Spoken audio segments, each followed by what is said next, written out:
It's another spotlight segment for Sweep the League. It's been a while since we've done these, and we're going to spotlight the San Antonio Spurs. Exciting season coming up. Victor Wembanyama is here. The Spurs have a very young core.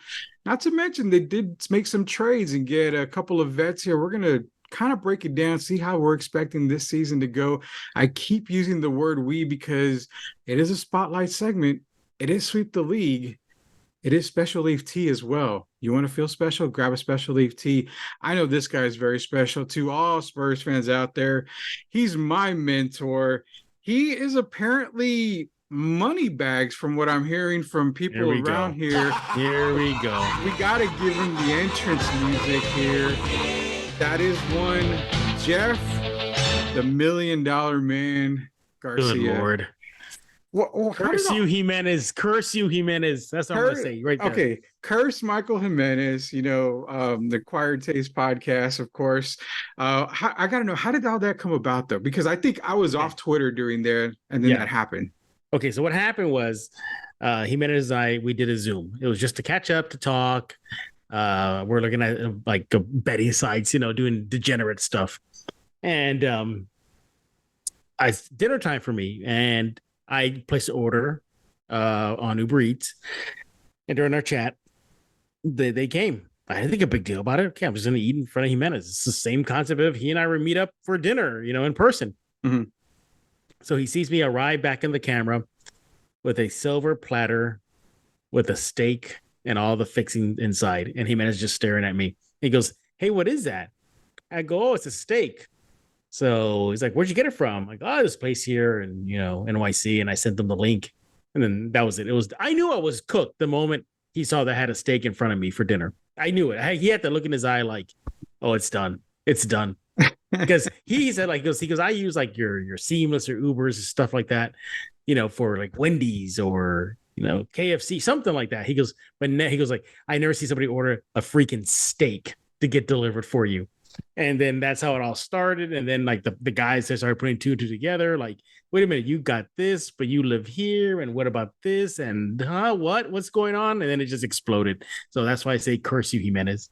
Oh my God. Okay. Well, everybody in Spurs land wants to know, how do you take the steak? Are you the rare, medium rare, medium? I go medium well. Medium well. Okay. So it's not well done. So, okay. No, I can't do well done, man. It's too crunchy or something, like too crispy. I can't explain. It's like dry. Man, I've seen people put ketchup on steak. I've never had I can't do that. Yeah, no, I can't. What about A1? Are you okay with A1? Yeah, back 260 pounds ago, I was an A1 guy.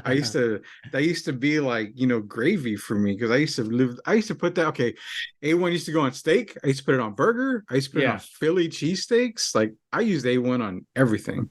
So, oh, for real? Wow. Yeah, that's something that a lot of people don't know, but yeah, I used to use A1 for everything. It was like my go-to for sauce. He said your go-to. Well, speaking of go-to, man, we're gonna go straight to the San Antonio Spurs. Of course, the number one pick, the lottery was blessed. They came in like a lottery ball, the way we're gonna rewrite Miley's song right there. Went out and drafted Victor. Now, automatically, before the Spurs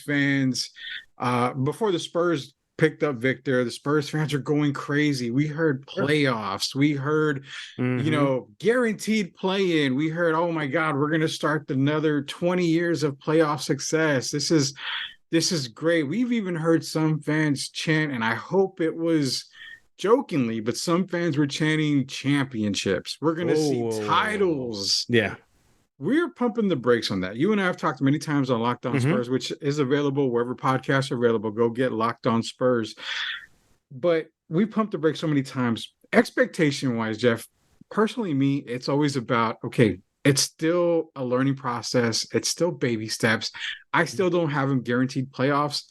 Possibly play-in, but I still don't have them in the play-in just yet. Right. Expectations for you. What are you expecting the San Antonio Spurs to do? I actually do have them look at play-in, maybe like an upper play-in seed, simply because of the way at least the division is shaping up right now. You have John Moran out for a good or a third of the season, Mhm. so that might impact Memphis. Zion Williams' situation in New Orleans, but nevertheless, they're still a good team. So you pencil them ahead. Houston is still in their rebuild, so we'll see what Ime can do with that. And the Spurs, I think they were not reflective of their record last season because we know what they were up to. They were intentionally trying to tank. Mhm. So I think with the addition of Wemby, I argue that the division is the weakest in the NBA, the Southwest Division. Yeah. That the Spurs could possibly creep up into a high play-in seed. And it all depends too on the health, obviously, and then how well and quickly this team meshes. I think you're going to see a lot of the younger veterans, your Devin, your Keldons, your Trey Jones, really come out with a vengeance. Sohan is obviously going to keep on getting better, but just Wemby alone, I mean, he gives you just himself about 10 wins, 10, 12 wins. I got him in just his win share alone. So you add that on top of what they did last year. So we're 22, so that's 32. Plus Yeah. you inflate it for dropping games perhaps intentionally. So that's another 10 wins there. So I got them somewhere on like the low 40s heading into next season. Man, low 40s, man, because I know Yeah. Vegas is playing a trick on everybody. And, a lot of times you got to admit, they know what they're doing. I mean, they have them pegged at what I think it was 30.5, 30 and a half Yeah. wins, Yeah. Yeah. 31 wins. So, and it's funny, if I'm a betting man, I would bet the over, but not by much. I actually pegged them at 31 on the low end, 32 wins. But on the high end, I mean, I'm only at like 35, 36. It's tough for me to get to that 40 range. And you needed what, 38 wins, I believe, to make the play in last year. Yeah. I think Oklahoma City was there. So I mean, you can't tell me the Spurs can't get 38. they can And get you there. really, yeah, I think they can get that. I think that's why I got them as a high play-in spot. Mhm. I think because who are the 6 teams in the West that are in? So you got. So So go ahead. I was going to say, so I mean, we can pencil in, obviously, you pencil in Denver, Right, Denver's in, so that's one. Sacramento, That's two. uh, Phoenix is 3.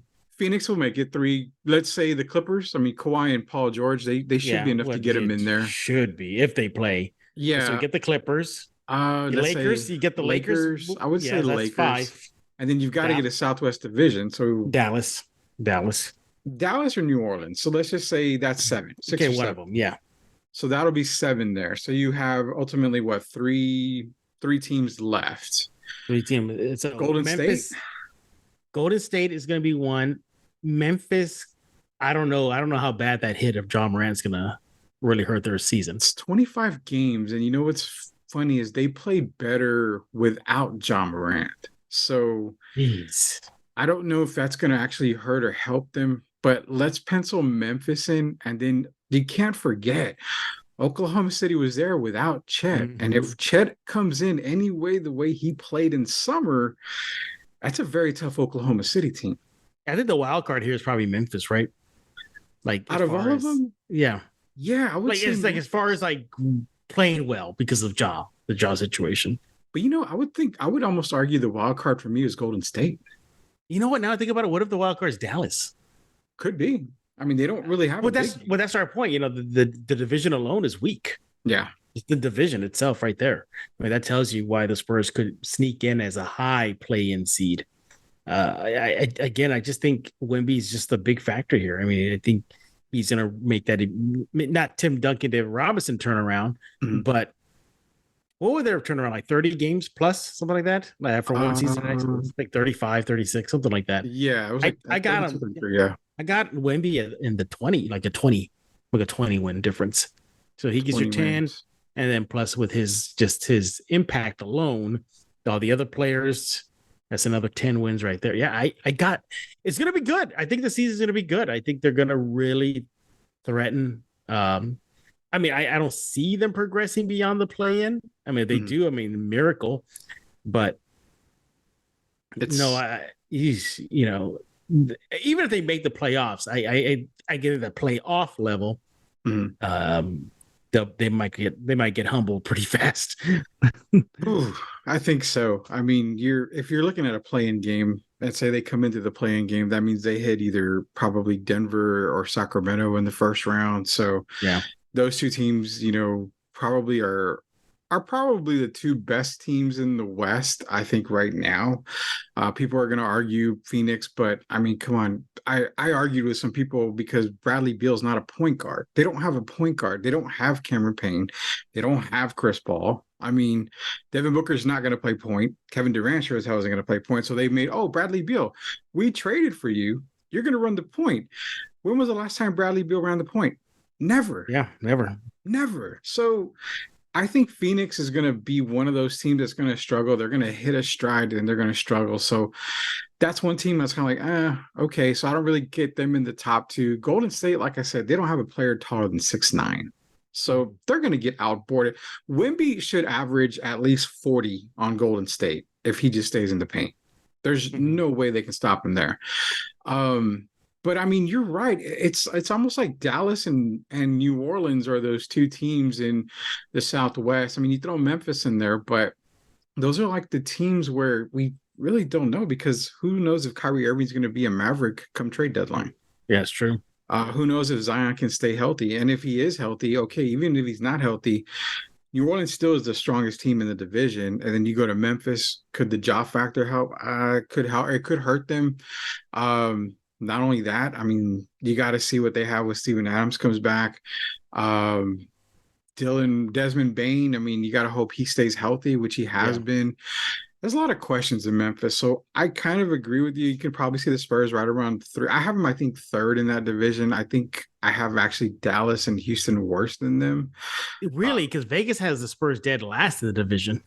Yeah, Vegas, like I said, Vegas always seems to know what they're doing, but Ime is going to get that team in Houston turned around 100%. It's just not going to happen right away. So I can put them at last in that division. I just think there's going to be so much turmoil in Dallas that we're going to see the Spurs kind of jump them and they're going to not even expect it. It's going to happen. I'm pretty sure Luka's going to probably one out if Kyrie stays the entire year. Then it just comes down to the whole Memphis thing, I think. Yeah. Yeah. And look, I think it's going to be a great opportunity for the Spurs to get that additional experience. They're not going to win a title, everybody. They're not going to even go to the conference finals. Yeah. But sure, why not get Wemby that experience? And make him understand what it takes to win at the NBA level. He has some experience playing in final situation out in the French league, but we'll see what he does. And I just think Vegas and other naysayers are just sleeping on the Spurs. I'm not saying they're going to win the title. I'm not saying they're going to win, a conference title, nothing like that. I just think they're going to be sneaky good. Yeah, I think they'll be a lot better than last year. They have to be, especially. Yeah. But then again, I mean, Devin Vassell, if he gets injured, that does take a toll on it. I mean, we saw how the Spurs were not able to bounce back when Devin was not in the lineup. Keldon did a great job in the beginning, but he kind of faltered at the end of the year. So right. Trying to keep everybody locked in and loaded is the key. And that's the reason why they did a really good job in the offseason. Before we move on, this is Sweep the League Spotlight. We are with Jeff Garcia of Locked On Spurs. Go subscribe to the YouTube channel Locked On Spurs. You'll catch me on there with Jeff every now and then. You were there a couple of days ago. Yeah, I was there a couple of days ago talking some Wemby and Wemby. Shocker, right? Not Wemby. What? Yeah, if we're not talking we don't Wemby, talk about Wemby at all. Yeah. We got to get Jeff to like 10,000 or 20,000 like subscribers, or even heck, let's go for 1 million subscribers. You know what? For Locked On Spurs. Rudy, I try not to bring up Wemby as like a personal game. Like I say, can I do a Locked On Spurs without bringing up Wemby? And I can't.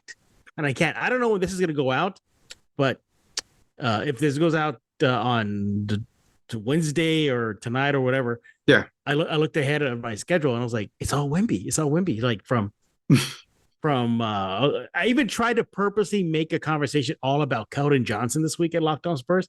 Yeah. I couldn't not bring up Wemby. I started going to his win shares and whatnot. I'm like, oh my God. I go, but that's just the Wemby effect everywhere. Everybody's feeling the Wemby effect. everybody's feeling it. San Antonio is excited for that. Definitely. And it's kind of a running joke that Jeff and I have because before Wemby was here, Jeff and I, we couldn't go an entire Locked On Spurs without bringing up Trey Jones because Oh, Jeff that's knows right. how Yeah. much I Yeah. love You like, Duke. yeah. You love Duke. Jesus. Oh God. I really, for those that know me, which a lot of people do, I don't like Duke. I'm a Tar Heel fan, but there was this running joke with Jeff and I. Could we bring up Trey Jones? And it just seemed like Jeff was like, "Who's the most consistent Spur this season?" It's like, God, Trey Jeff, Jones. Yep. it's Trey Jones. We had to bring Trey him up. Jones. But Well, yeah, it's like, hey, well, now you can't even bring him up too because that's a whole controversy, not controversy, but discussion. Is he starter now with Cameron Payne now? yeah, that's the biggest topic, and that's actually the next topic we're going to jump in here. Some offseason moves with Jeff Garcia of Locked On Spurs. We're also going to get into a dream scenario here for some stuff that I've talked to a former NBA player, friend of the show, Derek Irvin, here at the end of the show. But the Spurs had a really good offseason. It was kind of what the kids call, because you and I are way over the hill, not over 50, but getting damn close to it. But it's kind of what the kids call low key off season, which was really good. They went and they got a Cameron Payne, they got a Cedi Osman, Reggie Bullock. These three guys are tremendous and true difference makers for this team. Grading this off season, barring the Barlow play that we saw in the summer league, Champagne, all these guys, those three guys. How do you rate those three transactions for the Spurs? Because for me, it's really big. Yeah, I think overall you got to give him a solid A so far. I mean, Wimby alone, gives you over that hump to get into the A territory. But then you add in, the other draft pick, Sissoko, I think Mhm. another under the radar pick. You add in the Champagne playing well at the summer league. We'll see if he translates over into preseason/regular season. Also, too, what was the thing about the veteran thing? Oh, they need more veterans. They need more veterans. Well, they brought them. So far, it's Payne, Bullock, and Osman. Not bad, not bad, and not to forget their current veteran like Zach Collins. So Mhm. I think they addressed a little bit of everything. I still think that maybe you want to just keep an eye on the point guard spot because of Jones and Payne, but I think it's Trey Jones's spot to lose at this point. I don't think they're going to run with Payne to start. The Spurs are invested in Jones.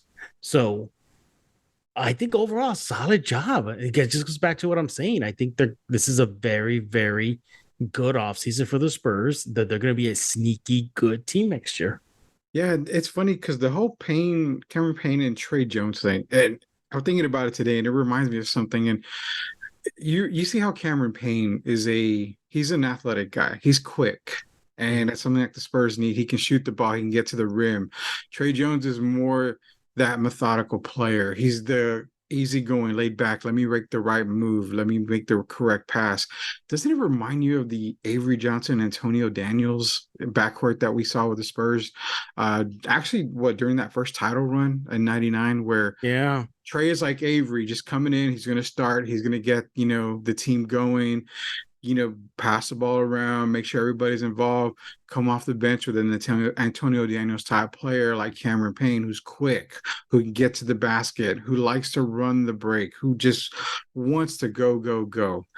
That's what it reminded me a lot of, is that Antonio Daniels and Avery Johnson type of backcourt that we may see for the Spurs. I Yeah, mean, yeah. You look, yeah. You see, it could elevate to perhaps a Tony Parker, Antonio Jones situation if yeah. Jones just develops that teardrop. I think that outside shot is still going to be a work in progress. Mm, But if he can factor in a Tony Parker teardrop shot, you started seeing a little bit of that last year. He was going to it quite often. yeah. But if he can nail that down, I think that'll just be deadly. And that's what gives him that nod over Payne. But as far as an AJ Antonio Daniels, hmm, you know, I think Jones is a better player than Avery. Oh, I think so too. I Yeah, really I do. think so. Yeah, I don't think it's Avery Johnson, Antonio Light, maybe Light, but it's closer to a Tony Parker, Antonio Daniels situation. Okay, I can definitely see Hmm. that. And we're gonna get burnt. We're gonna get cooked for probably saying Trey Jones is better than Avery Johnson. But I I mean, mean, come on, defensively alone. defensively, that's what I was Yeah. gonna say. Yeah. Defensively alone, that you cannot argue that fact. Now, Avery, as Yeah. far as leadership goes, Avery is on top. I'll give him Avery that. gets that. Yeah, yeah, for sure. For sure. It's gonna be fun, and I'm glad that they had a really good off season. Now, we're going to go to a dream scenario here with Jeff Garcia of Locked On Spurs. This is Sweep the League Spotlight. So scenario was played out. I was on the phone with, like I said, friend of the show, Derek Gervin, and we talked for about an hour. And for 30 minutes of that hour, I told him, I said, look, I'm sitting here and I'm thinking about this. And I talked to a couple of guys, and they were kind of like, it makes sense. But who do you give up? Pascal Siakam of the Toronto Raptors. Now, the Raptors are in full rebuild mode. They are willing to part ways. Spurs have a lot of draft picks. They've got a lot of great draft picks. They've got some young guys that they could probably pass up too. To give up a possible Keldon, and I'm even going as far as to saying possible Jeremy Sohan, to get an already all-star caliber player who's still young and need to say, or maybe not hit his prime just yet, but is there, would would that be a move that Spurs fans would say yes all day? Or maybe we need to pump the brakes on that if it was ever to be, I don't know, maybe if it was ever to be put on the table. I think you explore it. I think, in my opinion, you dangle Keldon and how many picks, first round picks you want. The Spurs are still sitting on that mountain of draft picks. Yeah. And if Toronto wants us to restart everything, what better way to get yourself a young budding player, Mm-hmm. a player that's been on Team USA already, who's been through the Spurs system. You have history with that system from Kawhi to Thad Young to Drew Eubanks too, right? Did he go to Toronto? I think, right? No, he went to Portland. Portland. Thank you. Sorry, excuse Yeah. me. Jakob Pertl Uh, went to Jakob Toronto. Pertl. Yeah, yeah. So yeah, I think you open up the draft war chest and you throw an expiring contract too. Here's your Doug McDermott. I Yeah. think you do it. I think you do it. Yeah. And this is where Cameron Payne comes into, because I think he's on an expiring contract as well. So Toronto did give up Fred VanVleet. He signed with Houston. And it's like, okay, could you maybe explore first round picks, Keldon Johnson, throw in a campaign, to get a Pascal Siakam? If they were to get a Siakam, I would have no problem with Spurs fans screaming playoff team. I kind of see a more likely playoff scenario for the San Antonio Spurs with a player like Pascal Siakam. There's your star. There's your automatic superstar. Not even superstar, but star, to go right next to Victor, to play alongside Devin and Jeremy. I mean, do you think it's instant success for the Spurs if they were able to get a Siakam? Instant success, no, but it gets you closer faster.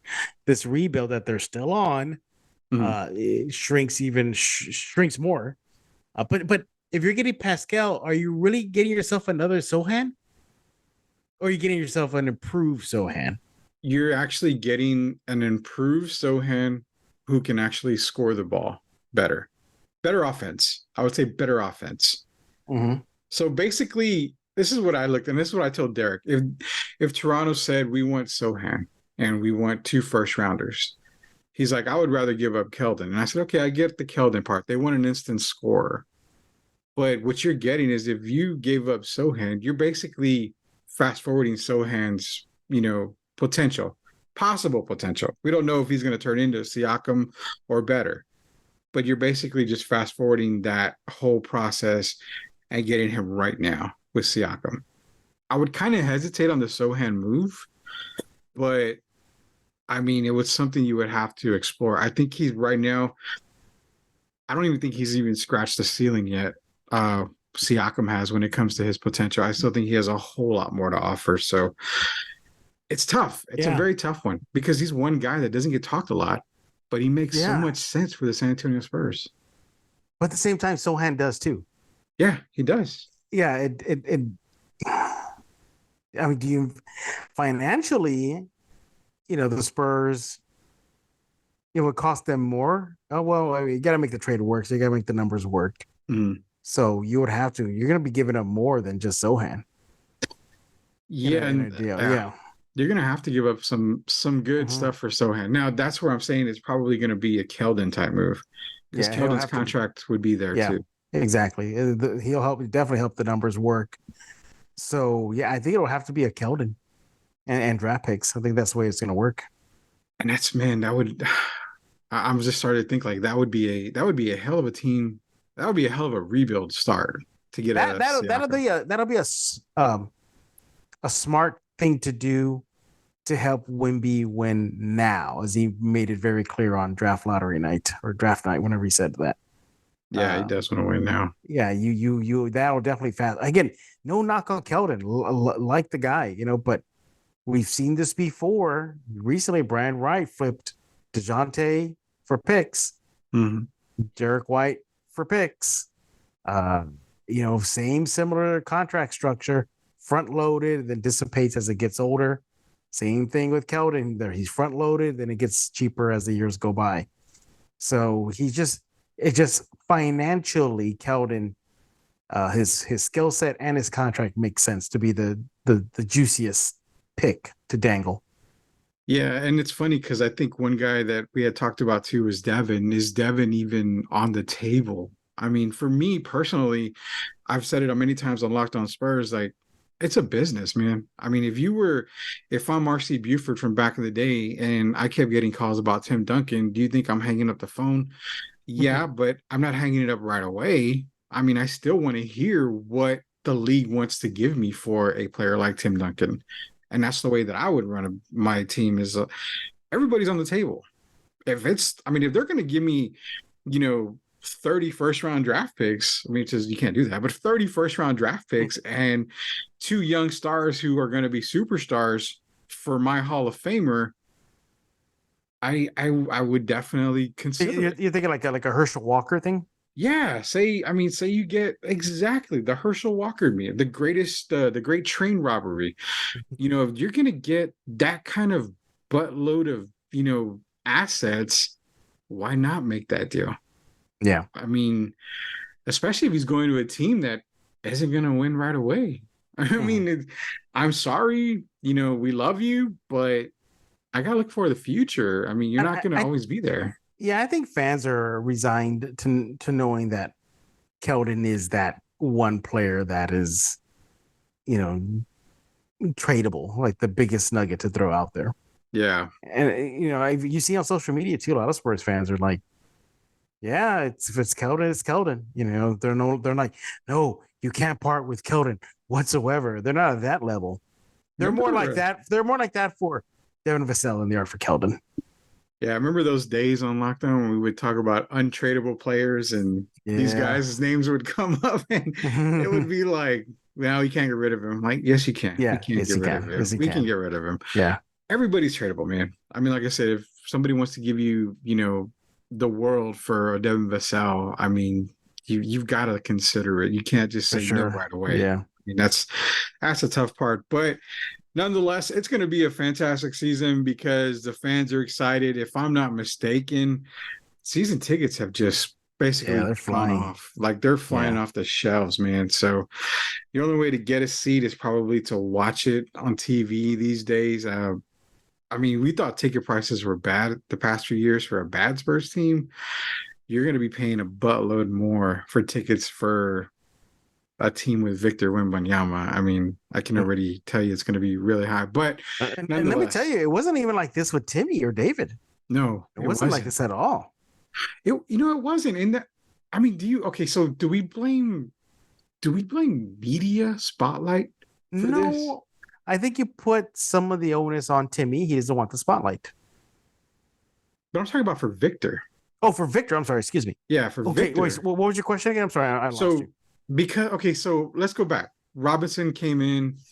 Wasn't really a hype because we didn't know what we got with Dave Robinson. We weren't going to know for 2 years after he was drafted. But again, we got a player who came in and revolutionized the center position. Guard, Yeah. guard. He was a guard in a center's body. He could dribble, he can run the break, he can do all that great stuff. No hype behind it. Tim Duncan gets drafted. There was hype. There was excitement, but it was the Twin Towers. It was still him and Right. Dave. Yeah. So Yeah. then you get Victor. And Tim came into a team that was already there. It was already established. Now you get Victor coming in. You've got tons of guys, tons of past NBA players that are basically disrespecting him, not in a horrible way, but we're all getting the same thing. We just don't think his game translates to the NBA. I get it. I mean, we didn't think that about David. We didn't know we were getting with David.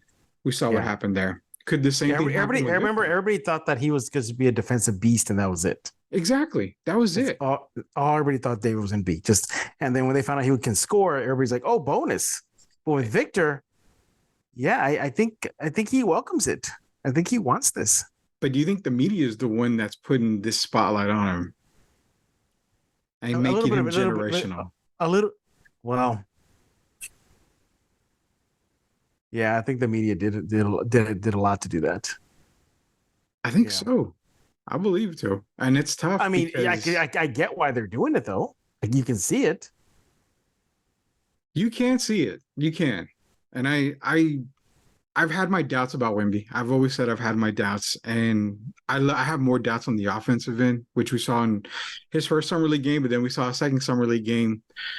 He can put it together, but I still got to see him against the starters, the quick guys, and that's where it's going to really, really show. Do I expect him to have a brilliant first year? Probably not. I'm not expecting, honestly, man, I'm not even expecting him to win Rookie of the Year. I think I kind of, if Chet can stay healthy and he does what he did in summer, Chet's got to be the front runner for Rookie of the Year, and that's okay. That's not a problem. But I think with the hype that's coming in with Victor, I'm glad he's accepting it. But I'm also hoping that he stays humble and realizes that that's just what it is. It's hype. They're building him up, building him up. You got to just play your game. Just play your game, listen to your coaches, do what they tell you, put yourself in the right position to be successful, and it'll happen. But I mean, LeBron James was the last generational talent to come into the NBA league.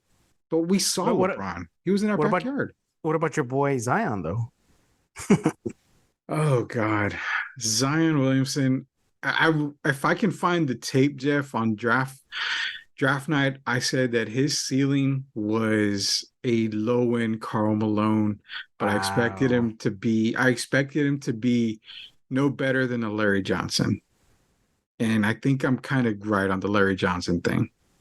I mean, he's good. He's explosive. Larry Johnson was explosive.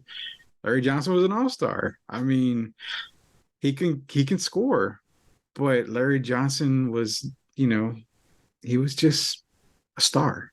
I mean, he was a superstar, but he wasn't like a superstar. So that's why I have Zion. I mean, Zion. Yeah, Zion definitely wouldn't make it in San Antonio. Not with all the good food here. Definitely. Definitely not. Man, but you know what? We're gonna end this spotlight show here for Sweep the League with Jeff Garcia from Locked On Spurs. Jeff, if you got anything you want to talk about Locked On Spurs, now is the time, and give your social medias out, man. For sure. Follow me on Twitter at Jeff G Spurs Zone. That's on Twitter. I guess Threads too. It's just Jeff G Spurs Ken's 5. And got a lot cooking, even though it is the off season, and we're about to get into the heart of the NBA doldrums. It's here. We're still keeping you going. A lot of, as Rudy just mentioned right now, a lot of former players seemingly want to bag on Wemby. So we're covering that at kens5.com/Spurs. And we're also Locked On Spurs episodes are still going out for this week. They are going to start slowly trickling down starting next week. So maybe not one every day, maybe 2 or 3 a week until next season. But we're still keeping the Spurs on the mind from even little things from sports cards. Rudy, I know you were into sports cards for a while and you kind of took a step back, but I mean, they hit the Wemby card though, man. Yeah, everyone out there, you got to go check out one of the recent episodes of Locked On Yeah. Spurs. They Jeff had a box break on the show, and actually guys that I know too. They Yeah. father son, they hit a Victor Wembanyama Bowman first rookie card. On the So last pack to open. It was last the pack. last pack. Yeah. You So can we even got it go all to covered. yeah, you can even go to Ken's Five and watch it there too. I mean, it's on the Ken's Fives website. It Yeah. was on the news here. So Yeah, and subscribe to Locked On Spurs on YouTube, iHeart, iTunes, Spotify, everywhere. It's everywhere. You can't miss it. yeah, you cannot miss it. Locked On Spurs. It is everywhere. And you know, when Jeff kind of goes down a little bit because of the episodes, being it's the off season, don't worry. They're still explosive. They are. He has a lot of great guests on there, so you don't want to miss. Like any Rudy episode. Campos recently. Who is that guy? That guy's terrible. Hey, everybody loves your hat, man. That's the Everybody only wanted reason the why. hat. That's not the only reason why. That's the only reason why That hat was a hit. I know. I'm gonna walk out with it now because now if anybody wants to recognize me, they're just say, "Oh, that's the hat. Like, yeah, that's the hat. That's the famous hat right there." It gets So- you attention though. It does. I like it. You know, it made me feel special for a little bit for what the 35 minutes that we record. It makes me feel a little bit special. But yeah, be sure to subscribe to Locked On Spurs wherever it's available. Podcasts available. The YouTube channel Locked On Spurs. Show Jeff some love 100% of the time. So for Jeff Garcia, which I'm not going to play the outro music for you right now. Yes, you are. Yes, you are. I'm not going to do. Yes, you are. You have your I'm not finger gonna above the do it. button right now. I'm not going to play it. I mean, it's on the button, but I'm not going to play it. So for Jeff Garcia, I knew it. I knew it. on Spurs, who apparently is a millionaire because he ate a steak in front of Michael Jimenez. Yeah, all of a yeah. sudden. This is Rudy Campos Jr. for a edition of Sweep the League Spotlight episode. Until we see you guys next time, see you later.